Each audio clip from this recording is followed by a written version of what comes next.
Hi guys! Ang ganda ng panahon ngayon. Maaraw. Ayan. Marami kang magagawa. Oh, di ba? Pero syempre sa loob kasi ng bahay namin ay medyo may kainitang taglay kaya dito tayo sa labas. Oh. Yan. Nandito tayo sa labas ng aming bahay. May puno ng chiko. Dito tayo sa ilalim ng puno ng chiko. Yan. Tapos dito naman sa likuran ko ay may puno ng kamyas. Ayan. Uy, hitik na hitik pala sa bunga ang puno ng kamyas namin. Ayan. Diba? Ay, marami tayong magagamit na pansigang sa susunod na mga araw. So, dito naman tayo. Nagpapahinga. Relax muna.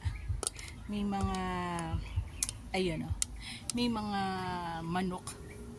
Yung mga manok din kami na nagpapahinga dyan. Ayan, lipad-lipad. Ang sarap talaga kapag mahangin. At maswerte pa tayo kasi may mga puno pa tayo sa likod bahay na masisilungan. Ayan. Diba? Yan. Puno ng aming mangga. Yun ang aming grotto. So, dito tayo sa bakuran kasi masarap ang hangin. Masarap magstay sa likuran ng bahay kapag may mga puno kasi mahangin. Nakaka-relax. So, diba? Yan. Oh, sabi nga nila, relax muna. Kapag napapagod, mag-relax. Huwag mag-quit. Oo. So, Sunday ngayon, fiesta sa amin. Pero syempre, hindi lahat ng pagkakataon ay ano bang masasabi nating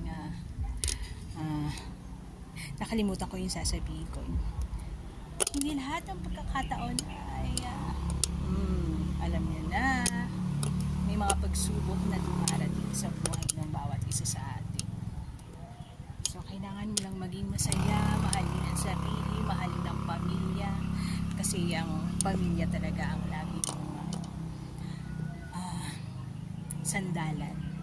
Sila din ang inspirasyon mo sa mga gusto mong marating sa buhay mo. O, diba? Narito tayo sa puno. O, ito ang puno ng chiko namin. May mga bunga-bunga na din siya. Ayan, nakikita niyo ba guys? Ito. O, diba? Abot kamay na bunga ng chiko. Ang sarap talaga magpahinga sa labas kasi mahangin. So, kayo sa bahay nyo, kung may mga puno kayo, alagaan nyo yan. Diligan nyo ang mga halaman kasi laking tulong yan sa pagpapaginhawa. Lalo-lalo na ngayon, malapit na yung tag-araw. So, yun guys. Have a great day and blessed day to all po. Bye-bye!